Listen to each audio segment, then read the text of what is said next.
તારીખ 27/4/2025 રોજ એરપોર્ટની સામે ખુલ્લા ચોગાનમાં એક સમૂહ લગ્ન યોજાયેલા હતા. જેમાં 555 જોડાઓનું લગ્ન કરવામાં આવેલા હતા. એ દરમિયાન સમૂહ લગ્ન પૂરા થયા બાદ લખતર તાલુકાના સુરેન્દ્રનગર જિલ્લાના નવગણભાઈ કમાભાઈ રોજેસરા તથા સોનલબેન વસંતભાઈ વોરા આ બે અરજદારોએ કોડા પોલીસ સ્ટેશન ખાતે એક અરજી મોકલાવેલી.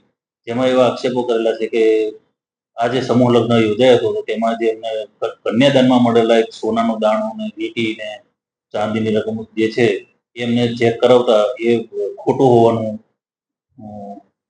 જણાઈ આવેલું છે.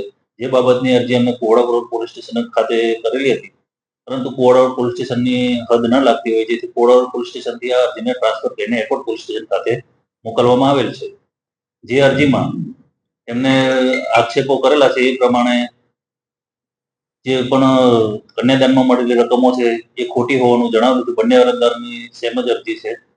જેમાં તેમના આયોજકો છે, જે આયોજકોમાં એમાં વિક્રમ સોરાણી, પિન્ટુ પટેલ, રોશની પ્રજાપતિ, રાહુલભાઈ સીસા, જયંતિભાઈ, પ્રિયંકાબેન વગેરેના વિરુદ્ધ એક અરજી કરેલી છે. જે અરજી એરપોર્ટ પોલીસ સ્ટેશન ખાતે હાલ મળેલી. જે અરજી આધારે બંને અરજદારોને ફોન કરીને નિવેદન માટે બોલાવવામાં આવેલા, પરંતુ નિવેદનો બોલાવવા માટે ફોન કરેલો તો એમને જણાવ્યું કે એક અરજદારે જણાવ્યું કે હું અમદાવાદ ખાતે લગ્ન પ્રસંગમાં આવેલો છું અને બેન સોનલબેન કહે છે એમને પણ કીધું કે હું કામમાં છું, જેથી અમે 2-3 દિવસ પછી નિવેદન માટે આવીશું. અને હાલ 2-3 દિવસ પછી નિવેદન અરજદારો શું આપે છે એના પર આખી અરજીની તપાસનો આધાર રહેશે.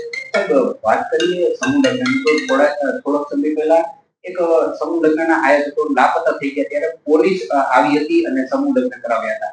અને આ ઘટનામાં આયોજકો દ્વારા ખોટી વસ્તુ આપવા હોવાનો આક્ષેપ થઈ રહ્યો છે. સાથે સાથે પોલીસ તપાસ પણ કરી રહી છે.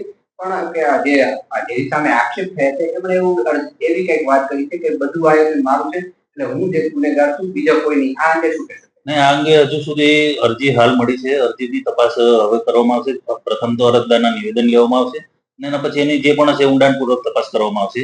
કારણ કે આ એક મોટી ઘટના છે. જો આના યોગ્ય તપાસ ન થાય તો દિશાહીન તપાસ પણ થઈ શકે.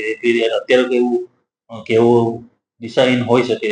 માટે અરજદારના નિવેદન પછી યોગ્ય તપાસ કરવામાં આવશે આમાં, અને જે પણ હશે સતુત બહાર લાવવામાં આવશે.